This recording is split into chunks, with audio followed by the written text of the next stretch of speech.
that's kind of the situation a lot of these kids are being pulled into. That is just from desperate situations in a family life or a village life, and and then a trafficker will just come in and say, here, I have an opportunity for your kids, and they can come work down here for us at this restaurant or this bar, and just serving drinks is fine or whatever, or just serving food. And then little they know, they're just sent their kid to sex trade. They're 13, 14, 15 years old, and they're getting lured into these bars because they don't have any other option. You're about to make the jump from the echo chamber into free and independent thought on the subjects of culture, causes, politics, and faith. Welcome to Indie Thinker with Reed Huberman. Super pumped about our guest today. Jonathan Espy is the founder, I guess I'll call him the co-founder with his wife, of SWAT Ministries International. Let me just say, how you doing, brother? Doing all right, man. I would like to say I'm the pretty one of the co-founding. Well, you are adept at lying, my friend. Exactly. Let me give a brief introduction for what you guys do over there at SWAT. John, of course, was on the show before and talked about what they're doing to eliminate human trafficking, what they're doing out there in Thailand. But they're a nonprofit organization that fights trafficking worldwide through awareness, training, and prevention methods. And that's a little bit humbleese for he is one bad mother when it comes to Brazilian Jiu-Jitsu. Our goal is to spread the gospel of Jesus Christ in every aspect. We believe every human being should be set free physically and spiritually. So you guys help train teams who are making an impact in the trafficking industry. You're stationed in, what city are you in? We're in Chiang Rai, Thailand. So like the northernmost point of Thailand is where we live at. Okay. That's home base. All right. And so specifically, you're right on the forefront of rescuing people who are in the sex trafficking / human trafficking trade in Thailand, but also beyond that. And so you train teams that go in and help and rescue kids, but then also you train the kids. And when some of those guys come in, you try to help teach them self-defense, help them gain kind of self-respect and self-awareness through kind of physical disciplines, through Brazilian Jiu-Jitsu, that on top of a million other things to just make an impact for the kingdom of God. So I'm really, really happy to have you on the show, man. You're a hero, and I appreciate everything you guys are doing out there. Man, I appreciate it, brother. Thanks for having us on, man, and just giving us the opportunity just to share what we're doing, man. And really, honestly, it's all Jesus. If anything good comes out of us, it is all Jesus, because we are what's the word I'm looking for? Not the sharpest tools in the shed, if you know what I mean. We just keep walking, and God opens doors, and we walk through them, and we're praying that God just uses it for His glory, and brings kids and even adults and people to know Him more through a horrible situation. So that's our goal. And we thank you, man, for giving us this platform just to speak, man. Absolutely. Well, you guys, again, you're doing really, really great stuff. So I'm super pumped about having you on. And so we're going to talk a little bit today about a really powerful and special documentary that you alluded to the last time that you were on, and now is going to be released. So by the time this episode goes live, You Are Beautiful will be available to be viewed. So I want to talk about it really in depth, but just initially, because I want to make sure I don't forget, how can people see You Are Beautiful? Yeah, so it's supposed to be, by the time this is coming out, being streamed on Redeemed TV. Okay. There's an app. Let me put my app up here and so I can get the name and everything correct on it. And I may have grabbed the wrong phone, but it's redeem.tv, I believe is the no worries. You can always send those links to me and I'll put them down there. Yeah, sounds great. And so that's where you can stream it through there. It's supposed to be streaming in the next couple of weeks. So hopefully by the time it goes out, it'll start streaming. But that's where the main distribution is going through as of right now. And so hopefully there's more platforms will pick it up. But right now that's what it'll be out, and it should be for free. So everybody should be able to still watch. So good. Yeah. And I watched kind of a tidbit of it, caught some of the scenes that are on the final cut of the film. Oh, yeah. And it's really, really good, really eye-opening. I want to encourage everybody that possibly can to watch it. If this film takes off, you need to do a a live action film, and we'll get Joe Rogan to play you since he's a JJ and he's bald exactly. too. There we go. There we go. There we go. That'll be good. That'll be good. Oh, Joe. They trying to take the man down, man. He's man, that's stupid stuff, man. That's stupid. Isn't that crazy? That's just dumb.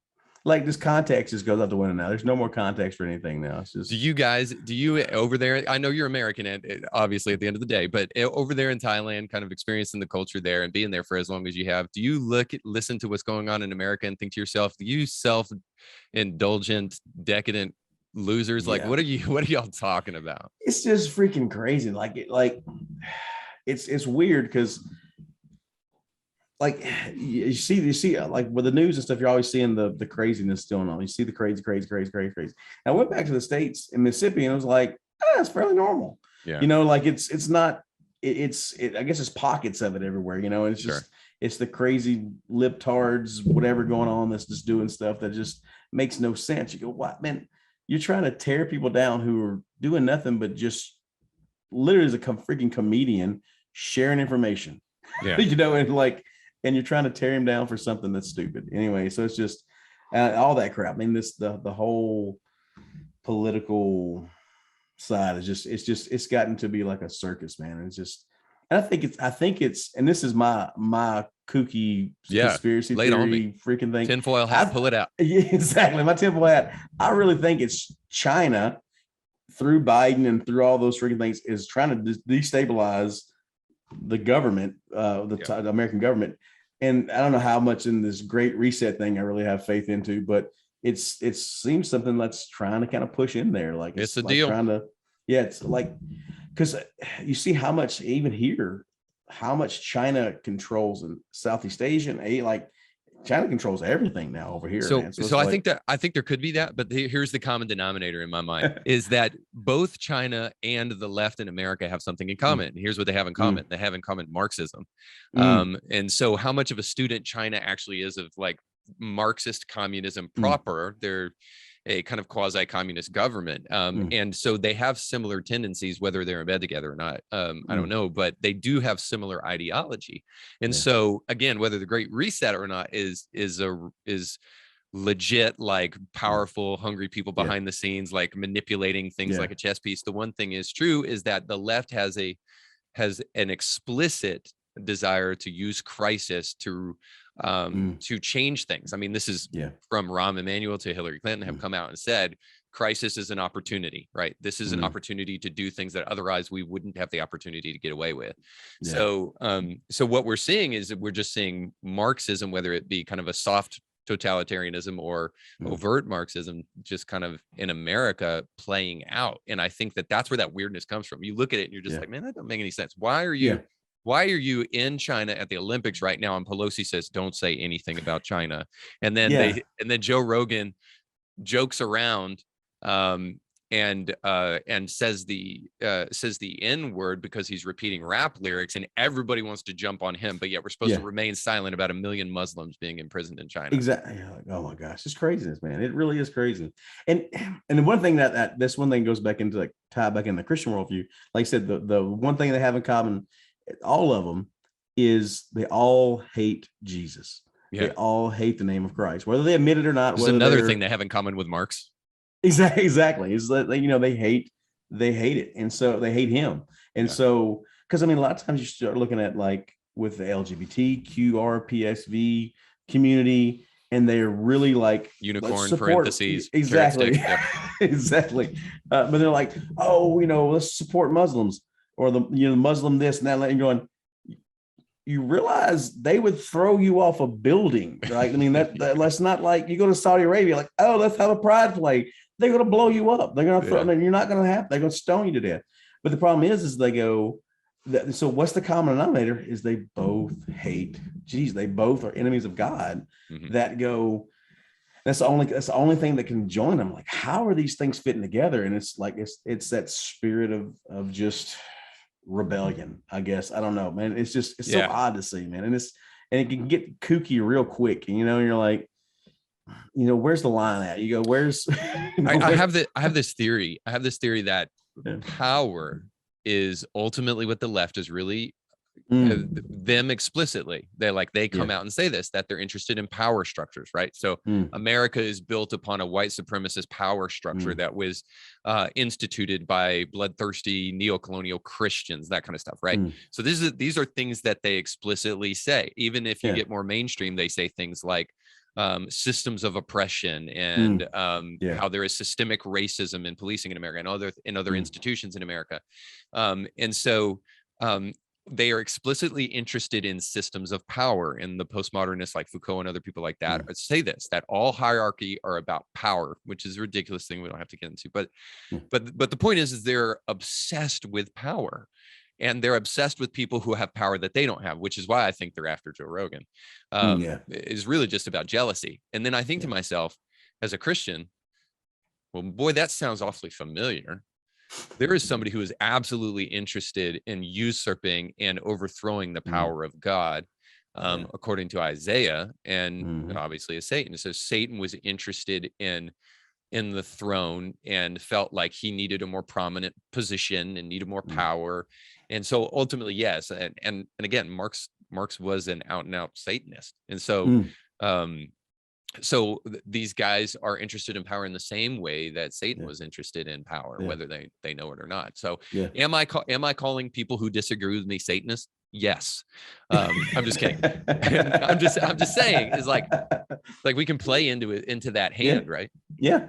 And I think that's what I mean. The Bible talks about that. You're only batting for one team, one or the other.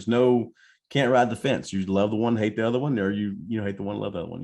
There's no middle ground in that way. I mean, and I think that's it. A lot of people don't, even though whether they admit it or not, know it or not, they're being used by the powers and principalities there. That's ruling this age, man, and it's crazy, man. It's nuts. That's why we need bold dudes like you and hopefully like me to kind of speak on these things. But to set the context for the film and why it was even done in the first place, let's talk a little bit about what you guys do, just for those who maybe didn't catch the first episode, or just to give a refresher for those who didn't see our previous conversations. So you said you're not the sharpest tools in the shed, and I remember a saying, I believe, that nothing good can come out of Mississippi. So you guys are originally, at least you are, originally from Mississippi. How in God's name did you end up in Thailand? Oh, it's a long story. I'll try to shorten it down a little bit. Yeah, I'm from Mississippi. My wife will not claim me from Mississippi. She's from Florida. And so, but I transplanted her from Florida to Mississippi. Yeah, exactly. So I was in Mississippi doing work there, and God has called us to the ministry. And so I thought it was going to be some kind of like pastoral position or youth pastor or something like that. So I went to college and started working that route, and God has called us on the mission field here in Thailand. And so I moved here with a 2-year-old daughter, and then God just started opening doors through the church we were working with. I was assistant pastor for church and began to teach self-defense as outreach of the church, and then began to get connected with human trafficking rescue teams, began to train their rescue teams, and God just kind of grew it from there. And so now we started off, training one team in a dusty, nasty attic, rat infested holes in the ceiling kind of thing, and one team in one country. And now we're training God knows how many teams in 7 different countries, with thinking about 6 or 7 different organizations. And so God's just really been growing it. And so that's just one part of the organization now. That was the main focus when we first started, was just training the rescue teams and the girls once they've been rescued out as part of their aftercare. And God's just kind of grew the ministry to be able to do the training for the rescue teams and training for the kids. And also we started doing outreaches in villages and places where these kids come from, and try to do some preventive work there. And we even started bringing kids from really hard backgrounds and really tough situations in their own home, and began to try to give them a forever family. So, and help to grow them to know Jesus and to be restored spiritually and emotionally and mentally and all these things. And yeah, so that's kind of where this movie picks up. is one of our oldest daughter. She came to us when she was 17, and she's from one of the organizations we partnered with. She was brought out by them, and then she started basically working for us. But throughout the film, you'll see that she was not really just the person that worked for her. She became our kid and became our daughter, and just kind of that was the first kid we brought into our home, and got us grew from there. Now we have about 7 or 8 different kids coming in through our house and living here and being with us. And that's so wild. I don't think people, I want to talk to you about her story specifically, but then also dip enough into it, but not enough to like not spoil the film. So people go there and watch it. But I think people need to know her background a little bit, just as a teaser for why she came to be with you guys, but then also to how she came to even be your daughter. But the one thing that I just think about real quick is just like people have this I don't know, maybe over glamorized view of what adoption is, and just say, oh, that's so great of you to do that. But they don't think about the struggles and the difficulties that come along with not just adopting a couple of kids, but also opening up your whole household to a whole litany of other people's children who are in desperate situations, who come from really difficult backgrounds and difficult situations. And then kind of turning your life upside down to make every single one of those your kids, even if they're not adopted or otherwise, but to take them in as though they're your own, to take them into your family, and then to help those kids turn over a new leaf. So I can only imagine what that's like to kind of do and to undertake on a regular basis. So where do you think, I mean, I know the answer to this, but where does the benevolence to do that come from? It's all the Holy Spirit. It's all just from the Father's love for us, the adoption of the Father from us into his family, and to restoring us to his family, and that unconditional love. Yeah. And the church is called to take care of the orphans and the oppressed and the fatherless. And that's a mandate for the church, man. That's not like something that we possibly should do. No, God says, this is who my heart is for. Do this. And so that's kind of like, even sometimes, like when we brought two of our youngest kids in, we didn't have this angel of light from heaven shine down, and the Mendel's, hallelujah chorus or everything going on. It was like, oh God, do we do this or not do this? And he was pretty clear, man. I already told you what to do. My heart is for these children. Bring them in. And so I was like, okay, God. So we did that, and man, and it was hard. It's not all, great, wonderful smiles and kisses and hugs and all this. It's hard, man. These kids don't know what love is. And even when you bring in, like, that was younger kids tend to be a little bit easier because they're young and they're kind of malleable in how they attach and those kind of things. But our older kids, man, they come in when they're teenagers, and that's hard. That is really, really hard. Like, we're going through a situation right now with one of our older teens, and man, just from some really bad choices she's making, we're having to deal with a lot of heartache and heartbreak right now with one of our older kids, and it all just stems from their background, where they come from, the trauma they've had to deal with, and the lies that Satan uses to draw them away from him, away from God. It's really tough. It's a lot of it. We're called to do it. We're called into battle. And a lot of that time, that battle is just prayer and on your knees and just before God, just begging him to do something in these kids' hearts, because there's nothing we can do other than love them. And so anyway, that's a long answer to a short question. Sorry. Beautiful. No, and it just shows something. Not only are you a bad mother because of your BJJ skills, but you are a bad mother because of your loving skills and your Jesus skills more than anything else. Because the truth is that, like, I know you're going to resist this, but I think it's important to state this, because Christians are 3 times more likely to adopt than any other person on the planet. So we can talk about like your atheism and your reasons not to believe, and we can talk about your stance against Christianity and the historic crimes of Christianity or whatnot, which is kind of the world I dwell in because I love apologetics and Christian ethics, and that's what I'm trained to do. But at the end of the day, when we look at the brass tacks on things like this, what motivates a man like you, or like many other Christians, as I just stated, to do something like adopt? Well, it is just this basic reality that Christians understand better than most people. And this is why we're 3 times more likely to adopt than the regular average Joe, because we understand what adoption feels like. We know what it's like to be out of the Father's love and out of the Father's arms, and then to have him say, hey, I still love you and I want you and I welcome you into the family. And it's that redeeming love that just absolutely changes everything for us. So we know all too well adoption, because every single person who has ever said I'm a Christian has said I've been adopted. Amen on that. Amen on that, brother. And that's the case, man. That's the case, for all of our kids is seeing what God has done for us played out in these kids' lives every day. Yeah. And so that it's a blessing for us. It's hard. It's definitely one of the hardest things you'll ever do, but it's the most amazing, wonderful, rewarding, just awe-inspiring, drawing you closer to Jesus, drawing you closer to the heart of the Father, man.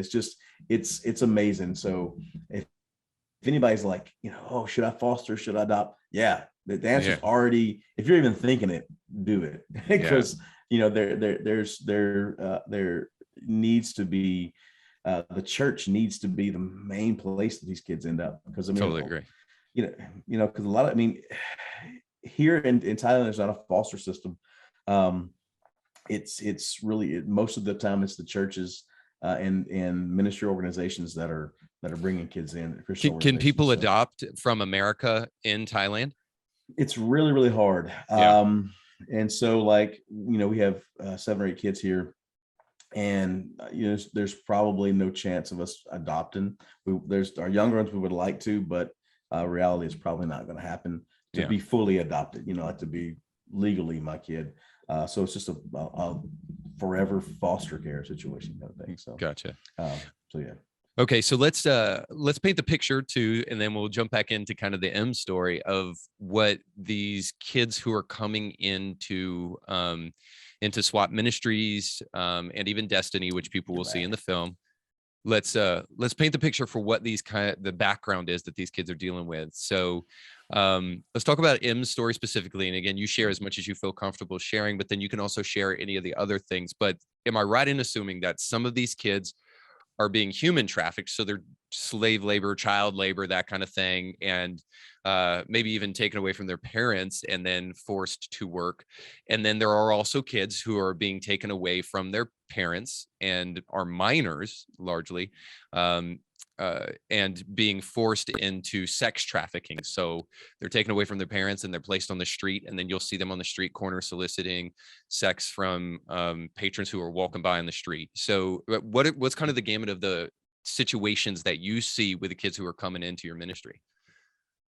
Yeah, most of the kids that are coming out of, or they're finding in the sex trade areas, are from really poor families, poor villages, and they don't have a lot of options. So they usually don't have any kind of schooling. They haven't finished. If they finished any kind of school, it's probably 6th grade at the most, maybe 9th grade if they're lucky.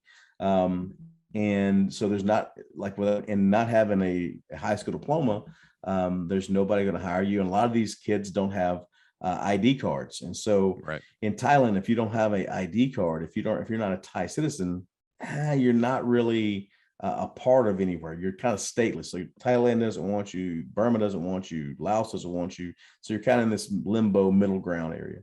And so because of that, it's really easy for traffickers to bring in kids into bars and say, hey, look, I got a job for you. None of the other places are going to hire you, but you can make them pick tea for 5 baht for, a kilogram or 2 pounds or whatever of tea, or you can come work at this bar and make, decent amount of money. If you're, able to. And so that's a lot of them get pulled in that way. They're, 13, 14, 15 years old, and they're getting lured into these bars because they don't have any other options. And so, and the family's in desperate need. So the family's like, go make money. I don't care how you make it. Just go send us back money. Yeah, exactly. And so, so that's kind of the situation. A lot of these kids are being pulled into that is just from desperate situations in a family life or a village life. And and then a trafficker will just come in and say, here, I have an opportunity for your kids, and they can come work down here for us at this restaurant or this bar, and just serving drinks is fine or whatever, or just serving food. And then little they know, they're just sent their kid to And to be I want you to sold. keep rolling, but I do have to just Yeah. interject this Yeah, question go real ahead. quick. Have Yeah, you go ahead. ever had a trafficker try to come back and get one of their kids from you guys? From us, I mean, because we're kind of like behind the scenes, like we do the training and we'll augment some of the teams sometimes with Yeah. staff and those kind of things, and then we're bringing in kids from bad situations. Usually, the time they get to us, they're pretty far removed from the From that situation, stuff, so it's yeah. not. Yeah, but the people that we're training and those organizations that bring them out directly, yeah, traffickers will try to come back and try to get them. So like the house we're building, we call it a safe village. Mhm. And so we'll have a few that are like ours with forever families. And so these kids will come out from these bad situations into a forever home. And so those locations are pretty secluded. They're pretty, like, if you don't know where they're at, you're not going to find it. Yeah, yeah. And so these organizations, they they have to deal with traffickers trying to get the kids back sometimes. Okay, I And got you. so and a lot of times, sometimes it's like the kid's like, oh, my boyfriend's going to pick me back up, or my boyfriend's trying to get in. They'll try to get on the property and pull the kids out, or if most organizations will lock them down pretty tight where there's no social media access. But if they get connected to social media, then they start talking to the former trafficker, the former pimp, and then they start getting in their head and trying to lure them back out, and they'll pull up if they find out where it's at, they'll pull up and try to get the kids back. And sometimes it's can get a little more violent than just a boyfriend pulling up there to try to get a kid. So Gotcha. Okay, so let's go to M's story specifically. So obviously we want people to watch the documentary, and this is all about M, who ended up coming to be with you guys, and then eventually you adopted. So tell us a little bit about her background, where she came from. Yeah, so M is Aka, and so that's her tribe where she's from. She's from the northernmost part of Thailand in a little village called Mesalong, Doi Mesalong, and she was in that exact situation as you explained earlier. Very, very, very poor, having to help take care of her family or her brothers, and at a very young age. And so she was probably 4 or 5 years old, having to go out and work in the tea fields just to get enough money to feed her and her little brother. And so she gets brought, or her mom basically pushes her into going down into a bar in the city, and that's where she is eventually found. And so and brought out of that by an organization called Destiny Rescue. And so that's where the film starts off in that area, talking about where she's from, and given the footage from her village. And so that you can see exactly where she comes out of, how she gets brought into the trafficking situation, and then how she's brought out, and then how God restores her life, and how she ends up connecting with us, and those kind of things. It's such a redemptive story. And one of the things that I think is really important is that they actually have, and I maybe ask a dumb question here, but they actually have like body cam footage of these bars and things that are going on. These girls that are soliciting sex on the streets, and you're just watching these girls and they're playing the part, but knowing these backgrounds, you can't help but wonder, like, what happens to these girls if they don't play the part? Where do these girls really come from? Are their moms and dads looking for these girls or whatnot? And I know there may be some families who know that they're there and put them there, but still, I mean, it's just heartbreaking stuff to think about the backstory of some of these girls, knowing that we're getting the backstory of M in the midst of that, because it just kind of puts a face to all of these girls that are just lined up on the city streets. So the question that may be dumb here is any of that body cam footage from the actual bar where M was forced to go work?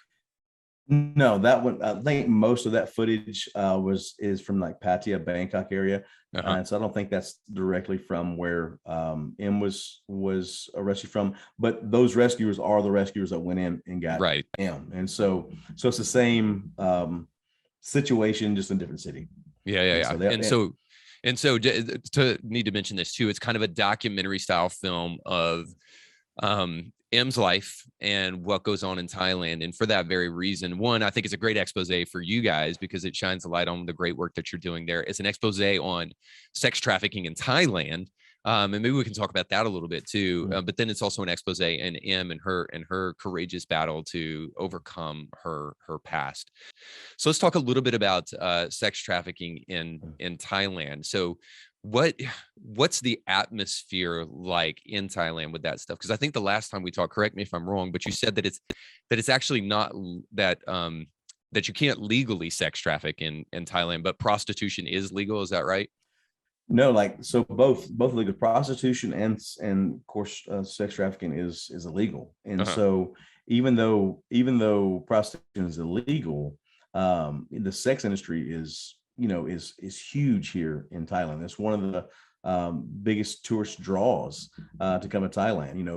Yeah. Is for the sex The trade. red light. Yep. And exactly. And so um, the government's starting to kind of do some more things to kind of combat it, at least on the face of it. They're putting more awareness out there. They're trying to do things to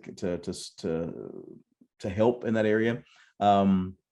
But it's really the people that are actually in the fight are the NGOs, the non-government organizations that are doing and that are part. Most of them are the ones that are doing well, are partner with the government to facilitate the investigations and to facilitate the rescues. And so there is a partnership that's going on with the government as well as the NGOs that are working there hand in hand to get these kids out. So it seems to be at least the public perception is becoming to change a little bit. So that's a good thing. Yeah, for sure. Why is Thailand such a haven for the sex industry and for sex trafficking? Hello. You lagged out there again, brother. I don't know why it keeps doing that. I'm sorry. What is it about Thailand that it becomes a haven for sex trafficking and for the sex trade? Yeah. Wow, that's a you can write your doctorate dissertation on that. It's literally been a sex capital since the time of the Mongols. Like there's literally like letters and stuff that's been translated out of the Chinese and Mongols coming down to basically coming to Thailand just for the women. Mm-hmm. So it's a cultural draw that's here for it. It's like America and any other Western place. There's sex is just permeated in every aspect of their life. But I mean, honestly, it's a spiritual thing. I think that's the biggest pull here. I mean, there's so many people that get just drawn in and just sucked into this void of sexual deviancy here in Thailand. There's countless men that you can see that will come in and they'll come for a business conference or whatever, and then they end up leaving their family back in the States because of this 20-year-old or 23-year-old girl they met in a bar who says, oh, I love you, and now I'm leaving my family and going to move here to Thailand for it. It's demonic, man. And so so I think all of those together, like just the god of this age kind of thing being over this area, I think there's definitely a demonic influence here in especially Southeast Asia, but specifically Thailand, for sexual deviancy that happens here. And I don't know why that is. It just is, kind of thing. Yeah. Well, that's interesting. That's like an interesting historical take, because I think it's said like the Mongols killed like a third of the population while they were doing their thing under the Huns, and changed like the carbon footprint of the earth based upon everything that they did. So it's like there's no telling what kind of residual impact those guys had on a society. So it's interesting to think about that in terms of this kind of like over sexualized culture, illicit sexualized culture. I'm sure poverty plays a large part of it too, though, don't you think? Yeah, it does, man. Like that. I mean, 'cause that's one of the reasons why the trafficking industry is so big, is you have such a huge population of impoverished people, and it's namely the hill tribes. Yeah. And so they pull from them a lot. And so, I mean, it's like any other place, like if you're in Alaska, a lot of the poor Native Americans that are there, are the ones that the traffickers pull from. In inner cities, it's the poor Black and Hispanic that places pulls from. It's just wherever there's poverty, there's gonna be this this incentive to be in the sex trade, or to be in the sex trafficking arena. Yeah. All right. And then as far as like the film, because it's good to shine a light on all that stuff. So what was it like making this film? I mean, I know you've done like stuff before with videographers and stuff because of Contraland, which is a fantastic documentary, by the way, which you are in. Craig Sawyer, which basically is like Chuck Norris on steroids. He watches the grass grow and dares it to grow. And so he did that film, and you were in it. That's kind of where I first kind of came in contact with you. So I know you've been around this stuff before, but this one's a little bit closer to home. So what was it like making this film for you guys and for your family? It was actually really, really good. Like just to see M's story being told, because I mean the guys that made it is a real good friend of ours. He used to work for the BBC. He's made tons of big high level or high budget documentaries, and worked for National Geographic and those kind of things. And so he's just an amazing, just Christian guy. And so he approached us and said, "Hey, look, because he works for Destiny Rescue, and he says, 'Hey, I know M's story. Man, I really want to tell it. Do you think she'd be willing to do it?' I'm like, "I think it's a great thing, man. It's an honor to you be asked." So he went and talked to M, and he talked to her, and then M talked to us, and we're like, "Hey, I think your story can help others come to know Jesus and have hope. Well, get it out there," kind of thing, And man, it was just I would have trusted that story to nobody else but to Tim, the guy that did this film, because he's just an amazing friend. I love him so much, and he did, in my opinion, he did a great job. Yeah. To take him up to our village and get those shots, and we'd bring him along with us when we were doing outreaches and stuff. And so he was just there filming, and we would have to really, only thing we had to stage at all was just the interviews, and so everything else was just kind of just him walking around with a camera and catching stuff. So it was pretty painless process. Well, I want to ask a kind of personal question too. Was this difficult for M to be able to rehash out some of those things that happened to her? Yeah, some of it was, and some of the good thing out of it, because bringing that up, she began to pull out a lot more stuff than we knew. Because of this, she started kind of opening doors and opening parts of her heart that she hadn't really opened before.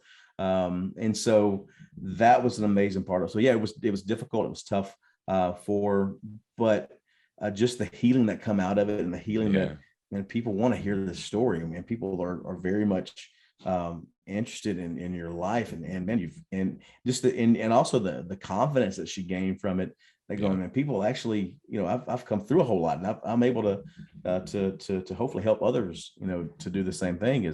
That's given her a whole lot of confidence and a whole lot of just what you're looking for. I guess that self-esteem, but ability to keep pushing forward in her life. And she's about to graduate college here in July. Oh, it's so good, man. So yeah, this is something that people's always told her you'd never do. You're too stupid. You can't do that. Like people that she was very close to would tell her, like, you're too stupid. You can't do this. You can't do that. And now she's about to graduate college. Here in Thailand, she is like our right hand. She does, if she she does everything for us. She helps us do everything now. And so it's one of those things to see her to go from where she came from to, man, helping us run a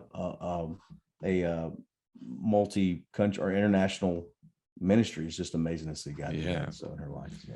Yeah, as I was watching the film, another thing struck me about her specifically is that as she was rehashing the story and tears were flowing and all of that stuff, I was just thinking, boy, this must have been incredibly hard for her.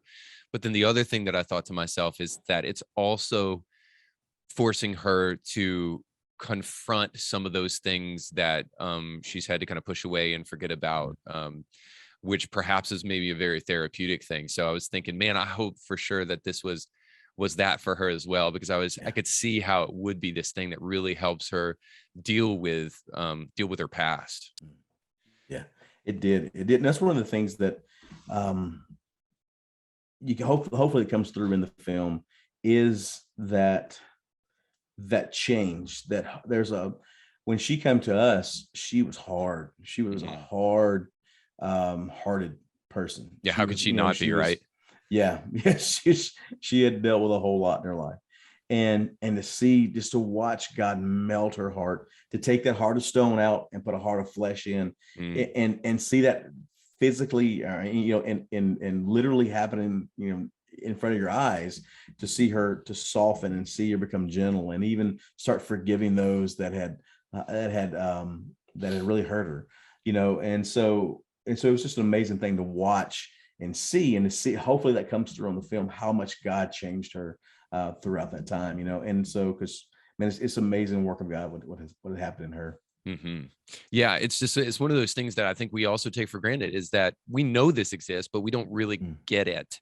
Because the only thing that I can equate it to, because I've never been in your realm before, but I have done a lot of work in the homeless community. So people have all of these idealized notions of what it means to help the homeless, right? Just economic equality and getting them enough money to get back on their feet and stuff. And it's just like, dude, you're dealing with so much more than economics when you're dealing with the homeless community. And it's the same thing here with what you're doing, because you're not just dealing with the physical abuse that these girls especially, but children and people have had to deal with, but you're also dealing with those emotional wounds, those scars that over a period of time have been inflicted upon these guys. And there's a lot of unraveling that has to go into that. And so I think you're right on, man. And I know that there may be people who scoff at that. And hopefully, because we get listeners from right, left, center, Christian, non-Christian. But I think there needs to be this recognition of the fact that there's a spiritual side to us as humans. It's a part of who we are. And that's why I love what you guys are doing, man. It's just so cool that not only are you helping people learn how to kick butt, but you're also helping people with the spiritual side of things. So I want to just dig into the film just a little bit more, because I want to make sure everybody has the info for the film. So when is the official release date? Do you know when that is? No. Okay. I have no idea. I tried to get, they're really vague about it. And so last I knew, and you can just kind of, this is for your own edification, was like when I talked to you last time, they said within the next 2 weeks, it should start streaming. So, so it once it actually drops, I'll keep checking the streaming service, and once it drops, I can throw it to you or whatever and give you an exact date, or when I know exactly when it is. But for now, I think it's the next couple of weeks, somewhere in there. It should start rolling out. I'm figuring probably around this month. I'm figuring, because of his Valentine's and those kind of things. Hopefully, probably something leaks out there. One of the things we could mention on there too is in the film festivals, that it's still in the film festivals, which is really odd that they're not odd, but they're releasing it out and it's still in the festivals, and so that's good. So it's actually at the if you're up in the Branson area, it's going to be at the Branson Film Festival.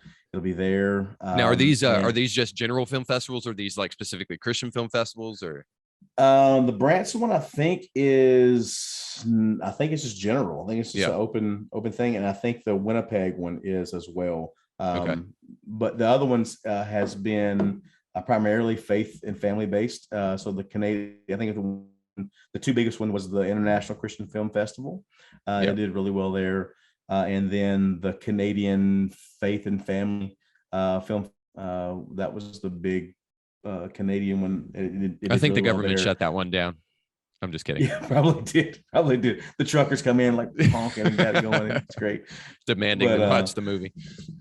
Exactly. That's how it's got so much steam. And then the Great Lakes, I think it was Great Lakes Faith and Family one as well. It won best documentary there. And so yeah. So anyway, so if you're in the Branson area, the Winnipeg area, the next few weeks it'll be showing there, and so you can see it. Awesome. Okay, so you guys need to check your local film festivals and see if it's going to be playing there. Maybe one last question about the movie. The name, You Are Beautiful. Where does it come from?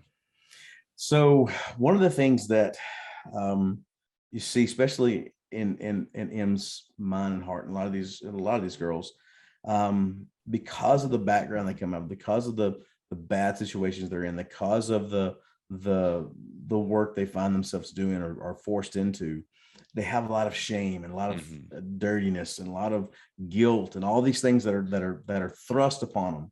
And in their mind and their heart, they're going, there's no way I'm beautiful. There's no way I have value. There's no way I'm worth anything. And one of the things that Destiny Rescue tries to do, and we try to do as well, is to say, no, you have value in Christ. You are beautiful. You are a beautiful daughter in Christ.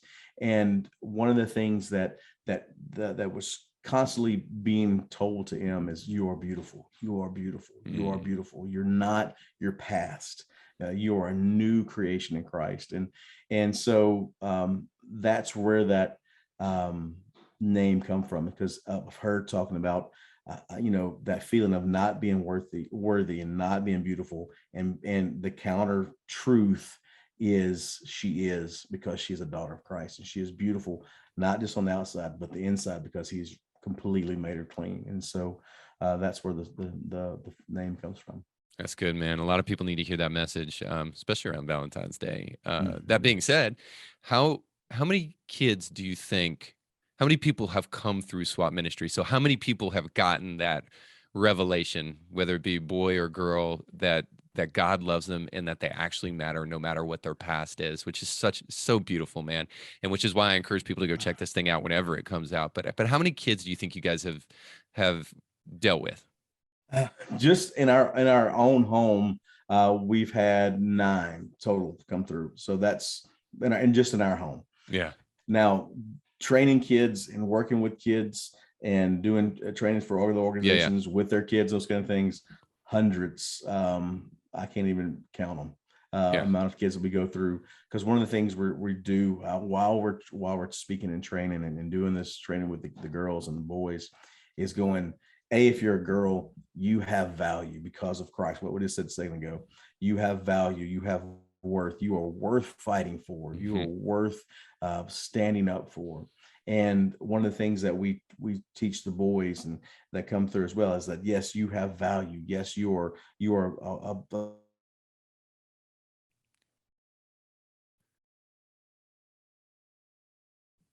these girls that are there to protect those that can't protect themselves, to be those warriors for Christ. And so that's one of the things that we try to really instill in these kids when we have them to train for short times, is try to get that message through to them as much as possible, as their value in Christ, and also the responsibility that God's given them to be protectors and to be just warriors for him. Absolutely. And so you're doing that not only with self-defense classes and the ministries that you guys provide, but also with the home that you're building. So you were in the process of fundraising last time for this thing. So give me kind of an update with that. Where are you guys at in terms of the land and in terms of the building? Yeah, so Lord willing, next month we'll have the land paid for, and so awesome. we're gonna pay for the land. Lord willing, all in the month of March we'll have that paid for and done, and then we'll start doing dirt work and start building as soon as the funds come in for the rest. So within a year and a half, God has brought all the money in for the land. So all right, and tell me again. So what are the name of the home that you're building, and what's the purpose for it? Yeah, it's a safe village. So it'll be the Village of Hope. That's the working title, at least. And so what we're doing is in our home, we started seeing that. I mean, these kids need a forever family. They don't need a program. They don't need something that's just here for a few days, a few months, whatever, and then gone. They need a family. And so one of the things that we want to do is kind of model it off our own family, and what we've seen modeled to us as well is having a small number of kids, no more than 10 kids per household, and they are there for their entire life. They're there until they graduate, they go to college, they get married, they find a job. It's a family support structure for them. And so because a lot of these kids don't have that, their family situation, this why they're in the situations they're in, their family situation is not good, it's not healthy, it's not safe. And so what we want to do is to bring them into a safe place, a safe environment, for them to grow, to heal, to recover, to restore, and then to be sent back out into the world as just healed and whole and just warriors for Christ, And so we're building that land. We're buying 10 acres of land. And so we're going to have 5 houses as an initial plan for it.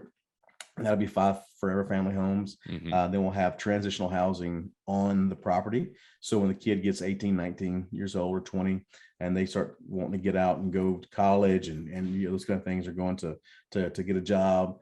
It's kind of like in America, we have community college. It's kind of like that kind of, I'm away from the house. I'm kind of on my own, but I got mom and daddy right here next to me, waiting for me if something happens. And so that's kind of that transitional time we want to have for those kids. And then we'll have our training facility on there. We'll have our worship facility on there, and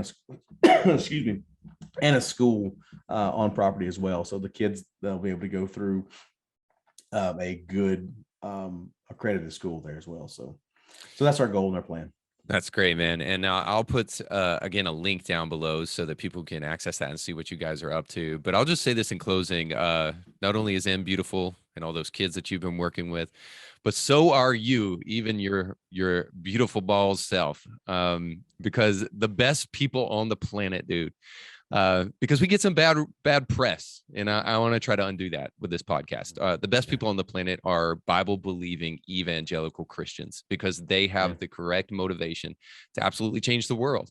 And people like you and many others doing the stuff that you do, man, it's just so inspiring to me. And you're a freaking hero. So thank you, Jon. Oh, brother, man, we are nothing. We're like the toenail on the pinky toe of Christ, man.